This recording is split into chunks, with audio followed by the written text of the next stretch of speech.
Hello hi welcome to chaos journey. இன்றைக்கி நம்ம chaos ஜர்னியில் என்ன பார்க்க போகிறோம் அப்படின்னா ஒரு கோல்ட் அண்ட் காஃப் கஷாயம் எப்படி வைக்கிறது அப்படின்னு பார்க்கலாம். அதுக்கு தேவையான பொருட்கள் 1/4 டீஸ்பூன் மஞ்சள் தூள், 2 பல்லு பூண்டு, 1 இன்ச் அளவுக்கு இஞ்சி, 1 டேபிள் ஸ்பூன் சீரகம், 1 டேபிள் ஸ்பூன் மிளகு, 1 கொத்து வேப்பலை, 1 கொத்து முருங்கைக்கீரை. இதுதான் இந்த கஷாயத்துக்கு தேவையான இன்க்ரீடியன்ட்ஸ்.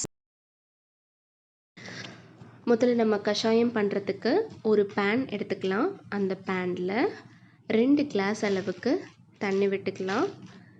2 கிளாஸ் வந்துட்டு 300 ml. நான் இன்றைக்கி 300 ml தான் கஷாயம் பண்ண போகிறேன். ஸோ தண்ணி எடுத்துட்டு அதை கேஸ் ஸ்டவ்வில் வச்சு கொதி வர வரைக்கும் வெயிட் பண்ணலாம். ஸோ கொதி வந்துடுச்சு. கொதி வந்த பிறகு நான் சொன்னேன் இல்லையா, அந்த இன்க்ரீடியன்ட்ஸ் மிளகு, ஜீரகம், இஞ்சி, பூண்டு, அதுக்கப்புறம் மஞ்சள் தூள், வேப்பலை, முருங்கைக்கீரை இது எல்லாம் போட்டு நல்லா கொதிக்க வைக்கலாம். இது ஒரு 15 நிமிஷம் நல்லா கொதிக்கணும்.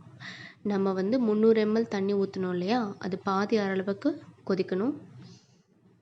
இப்போ இது நல்லா கொதித்து ரெடி ஆகிடுச்சு. இப்போ அது கேஸ் ஸ்டவ் ஆஃப் பண்ணிவிட்டு நம்ம அதை ட்ரைன் பண்ணலாம். ஸோ இதை நல்லா ட்ரைன் பண்ணி எடுத்துக்கலாம்.